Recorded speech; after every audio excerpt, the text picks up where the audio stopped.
Today I'd like to share with you one of my favorite holiday stories, Barbie and the Nutcracker. Alright, first let's share the pictures of all the characters you're going to meet in the story. We have Peppermint Girl, my horse Marzipan, Major Mint, the Snow Fairy, of course the Nutcracker, the Flower Fairy, Gingerbread Boy, the Mouse King, Caramel Candy, and me as Clara.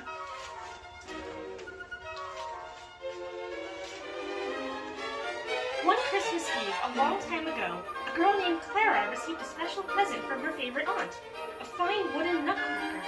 "Thank you, Auntie," Clara cried. "He's wonderful." But just a short time later, Clara's jealous little brother Tommy yanked the nutcracker's arm, causing it to snap.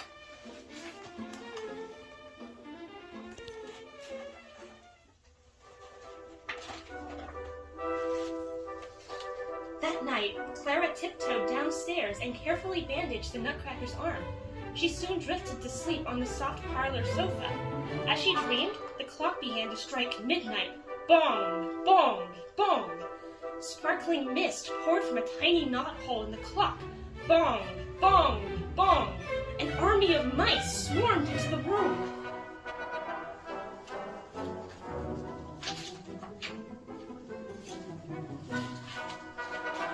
Bong! Bong! Bong! The Nutcracker's eyes snapped open. He jumped up and raised his sword. Bong! Bong! Bong! Midnight! Clara's eyes fluttered open. She gasped at what she saw. There, beneath her Christmas tree, raged a battle between the Nutcracker and the mice.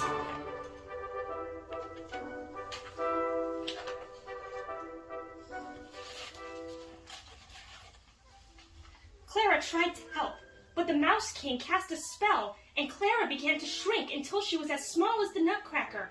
"Only the Sugar Plum Princess can undo this spell," the Nutcracker told her. "I've been searching for the princess ever since the Mouse King turned me into a Nutcracker." Just then, an owl gave Clara a shiny locket. "When you find the Sugar Plum Princess," he explained, "open the locket and you will return home to your normal size."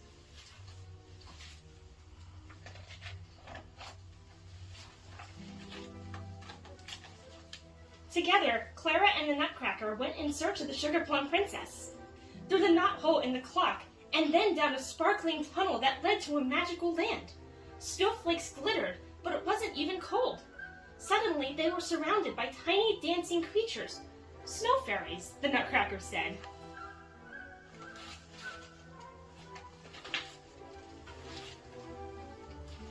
Traveling on, Clara and the Nutcracker discovered a magical horse named Marzipan in a ruined gingerbread village. Riding in Marzipan's sleigh amid the broken cottages, Clara spotted a tiny doll on the ground. "Is this doll yours?" Clara asked a girl dressed in a peppermint stripes. The Peppermint Girl nodded. "Who did this?" the Nutcracker asked her brother, the Gingerbread Boy. "The Mouse King's army," they answered.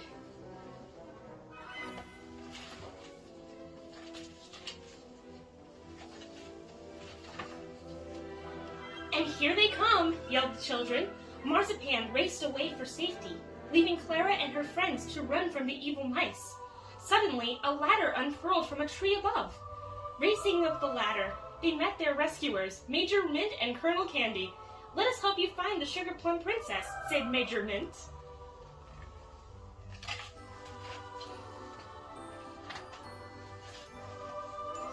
Meanwhile, inside the Palace of Sweets, the Mouse King sat surrounded by subjects he turned into stone. Frowning, he listened as Pim the Bat told him the news. Clara and the Nutcracker were looking for the Sugar Plum Princess. The Mouse King's eyes glittered. "I have a plan to stop them," he sneered.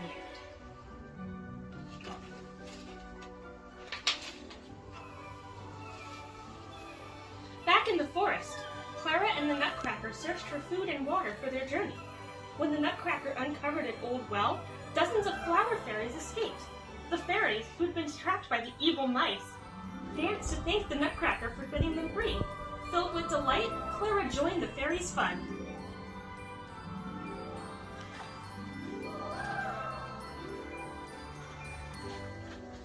Suddenly, the ground began shaking. The Mouse King had sent a rock giant to attack. The air filled with snow. No, not snow, the snow fairies. They blew a on the nearby lake, turning it to ice. And Marzipan galloped back too. "Hurry to the sleigh!" Clara cried. As the Nutcracker cracked the ice with his sword, the rock giant crashed into the dark, icy water.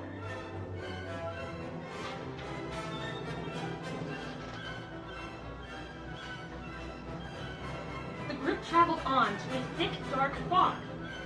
Soon, through the mist, they spotted an island of silver and gold, and a palace that glistened like pearls. "The Sugar Plum Palace!" Major Mitt cried, and he led them into the castle. But suddenly, the castle melted away. Clara saw that it was a trick. Her friends were trapped in a huge cage. She watched in horror as great bats unfolded their wings and carried her friends away.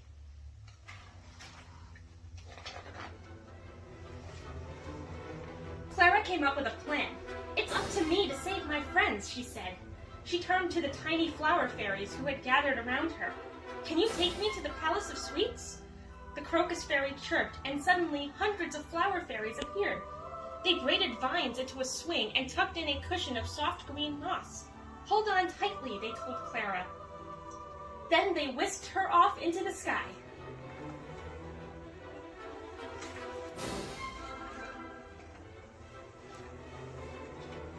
When Clara reached the castle, she sneaked inside and saved her friends. The Mouse King was angered by their escape. He called to his soldiers and aimed his magic scepter, but the Nutcracker raised his sword, and the blade reflected the evil magic back at the Mouse King, and he began to shrink and shrink and shrink.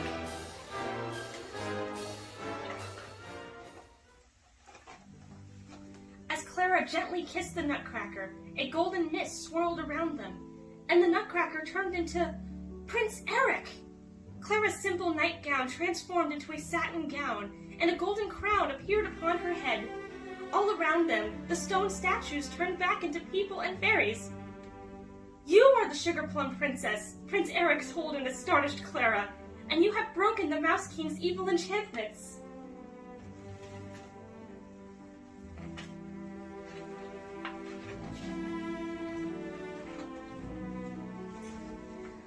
The fairies transformed the palace with magic. Everyone celebrated, then bowed as the prince was crowned king. "Will you stay and be my queen?" King Eric asked Clara. Clara grasped the locket around her neck. "This was supposed to take me home, but in my heart, I feel I'm already there." The teeny tiny Mouse King was not finished with his mischief, however. Him the Bat swooped down and stole Clara's locket and handed it to the Mouse King, and as he opened it, Clara began to fade away.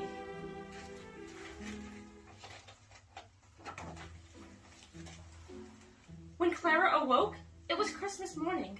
She was back home in the parlor without her locket, and the Nutcracker had disappeared. She was so sad she didn't even care that she had to wait for her favorite aunt to arrive before they could open presents.